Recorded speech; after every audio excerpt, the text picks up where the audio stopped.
Jeffrey Dahmer, also known as the Milwaukee Cannibal, was an infamous serial killer whose reign of terror lasted from 1978 to 1991.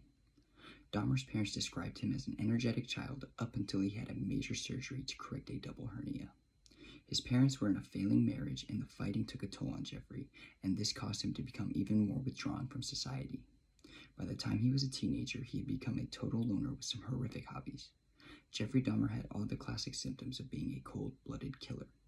He was quite withdrawn from society and had developed a dark tendency to kill animals and put them in jars with acid so he could study their anatomical structure. As a young adult, Jeffrey realized that he was homosexual, and all of his victims were men that he had picked up from the local gay bars, and some were random hitchhikers that he used to quench his insatiable thirst for blood. Without going into too much detail, I must add that he was also a necrophiliac due to his obsession with sexual fantasies of dominance and control. In a video interview, Dahmer explains that he has desires to be in control, and having someone's life in your hands is the ultimate example of this. He told his interviewer that as his obsession grew, he began to dismember and take body parts of his victims in order to keep a part of them with him.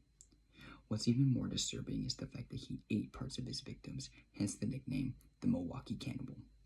Dahmer states that he desensitized himself to murder because he viewed his victims as objects of pleasure and depersonalized them. After his first murder of the 18-year-old Stephen Hicks, he joined the army and was sent to Germany, but was discharged afterward for his alcoholism. 9 years after his first victim, he began killing once again by taking a young man to a hotel and beating him to death. Dahmer said that he has no memory of the events that transpired that night.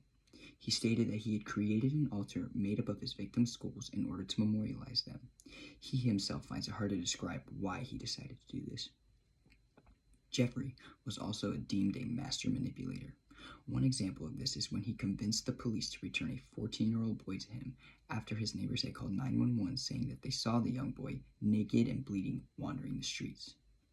Dahmer's killing spree came to an end in 1991 when Tracy Edwards escaped his clutches and brought the police to his apartment. Edwards escaped by hitting him and fleeing the scene. 10 of his 17 victims were African American, and Dahmer says that none of his murders were racially motivated, but the African American community of Milwaukee believed differently. They also believe that this is the reason why police did not seem to care when the victims' families reported them missing. Dahmer was sentenced to 16 life sentences, which equates to roughly 999 years in prison.